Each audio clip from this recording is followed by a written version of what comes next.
if you've met a person on the spectrum, you've met one person on the spectrum. Like, everybody's different. And that's what I really love about behavior analysis. It is individualized. It is customized. And that's kind of my philosophy, too, is that when you approach something, you have to take into consideration all of those factors. Who is this person? What is going on in the environment? What's important to them? What motivates them? And that's kind of how you get the best outcome. Welcome to Everyday Heroes, a podcast from Shore Capital Partners that highlights the people who are building our companies from the inside. Every day, often out of the spotlight. With this series, we want to pull those heroes out of the shadows. We want to hear their stories. We want to share their stories. We want to understand what drives them, why they do what they do, how they might inspire and support others to become everyday heroes too. In this episode, we talk with Jennifer Stanley from Behavioral Innovations, who, aside from being the Director of Training and Operations Analyst and a critical leader within BI, is also a very busy mom. I'm from Austin, Texas. Grew up there. I went to Texas State University. I have my undergrad in Spanish. Married. I have 3 kids. My son just turned 9. My daughter just turned 8. And then my other daughter is 3. So I'm a busy mom. And can you give us just a quick summary of what Behavioral Innovations does? Yes. So we are an ABA therapy provider. So we use the science of behavior analysis and apply that to treatment for children on the autism spectrum. Primarily, we do early intervention. So we work with really little kids because evidence shows that that is the most successful. Those children have the most success long term. So we work with the kids to help them acquire new skills and also reduce any unwanted behaviors that might affect their quality of life. But let's rewind a little bit, back to Jennifer's early career to better understand where she is today. Just as her career was getting started and Jennifer was pregnant with her first child, a very scary experience in her role as a bank teller presented her with some difficult decisions about work and life and family, but also put a lot of things into perspective.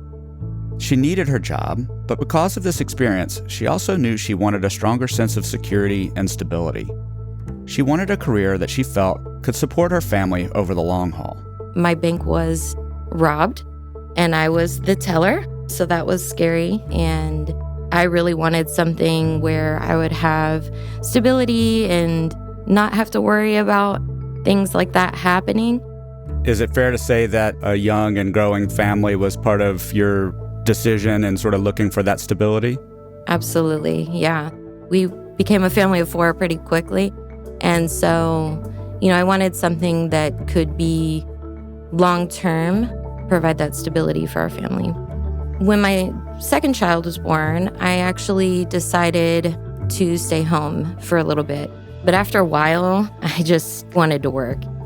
When she joined Behavioral Innovations, Jennifer not only found something bigger that she could contribute to, she found a cause that connected deeply with her family, her kids, and her role as a mom. And then when I came to BI, in the interview, she's describing how they're working with kids. That felt really important to me. And once I joined, I really got that firsthand experience where I saw what they were doing. From there, I was just very committed to the cause.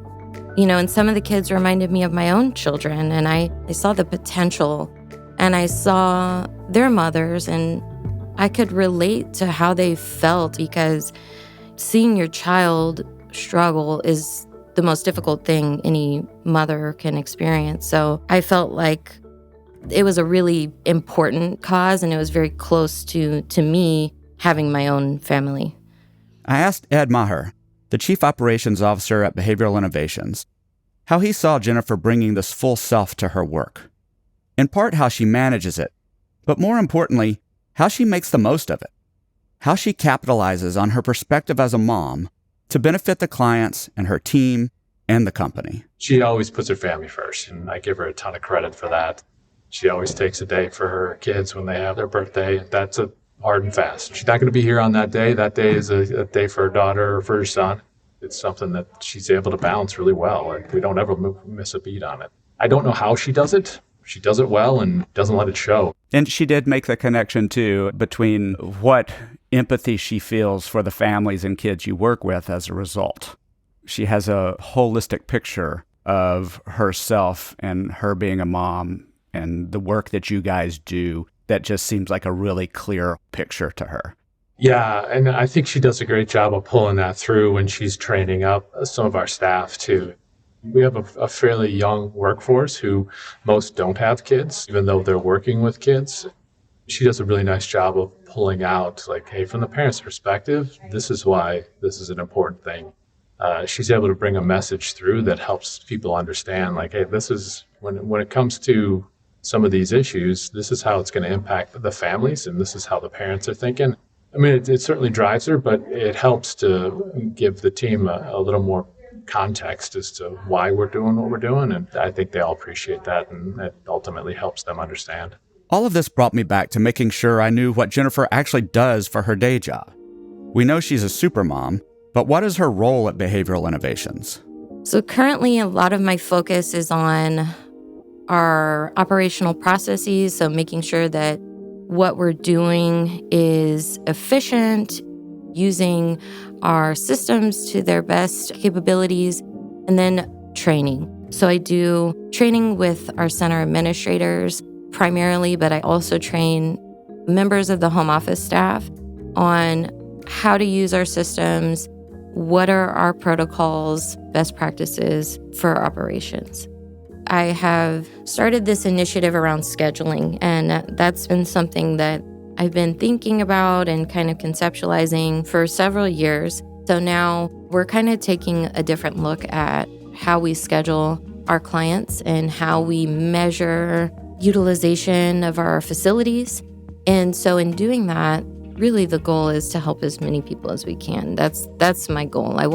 If there's a space where we could add a client and we're telling somebody, no, I want to change that. I don't want to have to turn away that parent because I know how devastating that could be and how alone they probably feel when we can't help their child.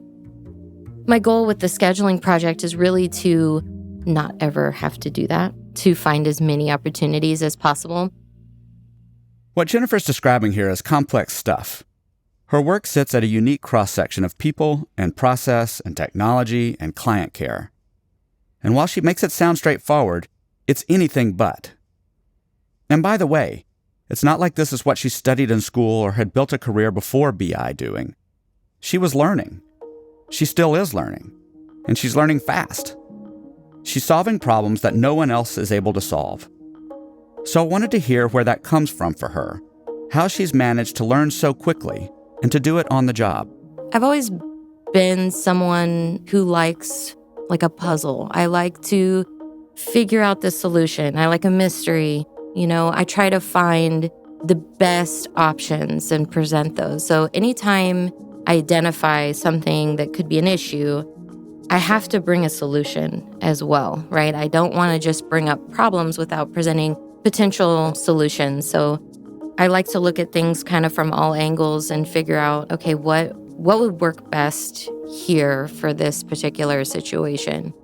Where that comes from, I think I've always kind of been that way. Like as a kid, we would always do puzzles. My dad and I would watch Diagnosis Murder, like those old, mystery shows. And it was just fun to try to figure out what might be the answer. I learned by making mistakes. One incident was we have, all of our fee schedules kind of set up and our service codes set up in the background. And most people don't really know that. They don't have to do anything with that, but it really keeps everything going in regards to like our financials and our revenue. So one time I was working on it and I had accidentally deleted some. And I was like, oh my God, like I don't know what to do. I don't know how to fix this. So that's how I taught myself how to add fee schedules and service codes. I had to go back and fix it. And I told our CM manager at the time, I was like, oh man, I made a big mistake. Like hold off because I'm going to try to fix it. But that was one of the things that helped me learn how everything kind of tied together. And I share that because I think people are surprised at how much I've learned so far. And I want them to know that it wasn't always easy. And I make mistakes too. I'm human and I had to learn some things the hard way. And that was one of them. She talks a lot about her learning. I think that's appropriate, but I also think she has, over the course of time in the organization, done a great job of mentoring up others. She does a tremendous job of supporting her team and ultimately looking for ways for them to be better and grow and have opportunities. And I think having that ability and really kind of realizing what she's done to get to her point and then helping others to do the same thing. It's a testimony to her and the type of person she is. Ed brings up a critical fact about Jennifer. Even as she focuses on her own learning, she stepped up as a teacher too, creating and leading training, and in just making herself available to her colleagues and peers. I try to keep an open door policy. I do hold a kind of open office hours every week where if somebody has questions or anything, they can reach out to me and try to make myself very available. Nobody's going to walk in the door and know everything. We don't expect them to. We wouldn't even want them to because then they'd be bored, you know?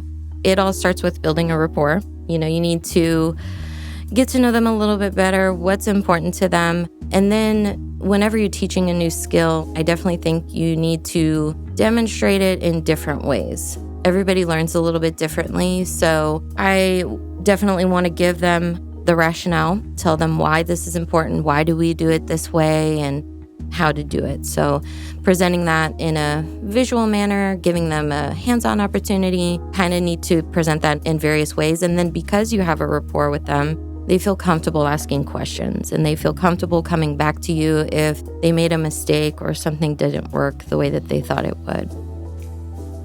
I was curious. Because we talked so much about her teaching and learning at work and problem solving and just general skill and ability to figure things out, what Jennifer had learned about herself during her journey. What's the biggest lesson or two that you've learned about yourself? I've learned that I need to take a moment and kind of step back. Sometimes I think I've grown a lot in my skills, but also just in my relationships with others.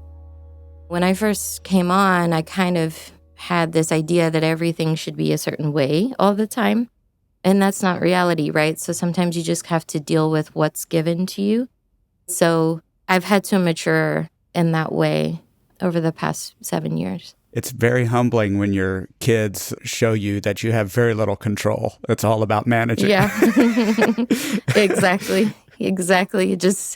You have to deal with what you're given, and sometimes there is no playbook. And I have friends that are just now having children, and you know, sometimes they'll ask for advice. I'm like, I have no idea.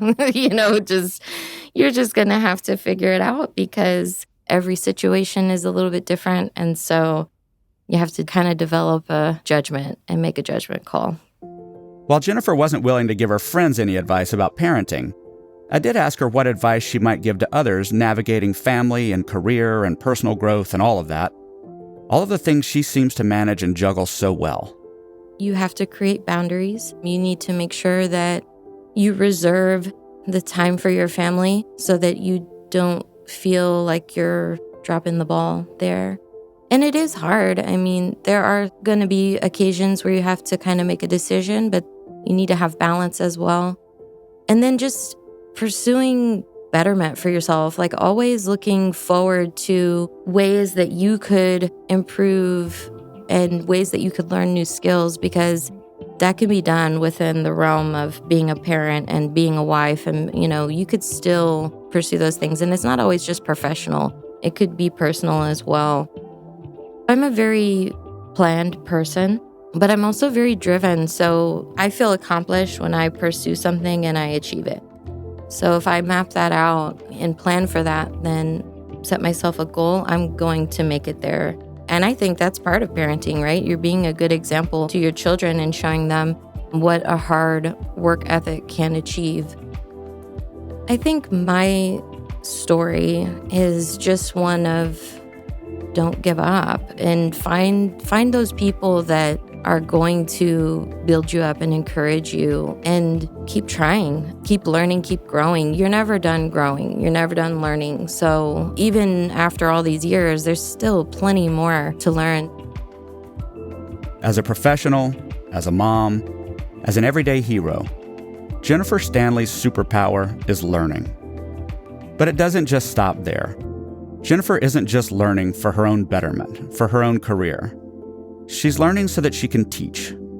So that she can teach her children how to work hard and learn and grow themselves. So that she can teach her peers and colleagues at Behavioral Innovations how to provide better care for their clients and families. So that they can all learn and teach the broader world about the realities and possibilities of living with autism.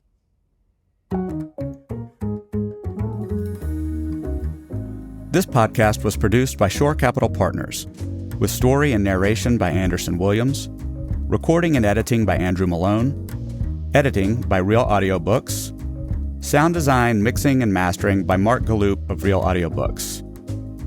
Special thanks to Jennifer Stanley and Ed Maher. This podcast is the property of Shore Capital Partners, LLC. None of the content herein is investment advice, an offer of investment advisory services, nor a recommendation or offer relating to any security.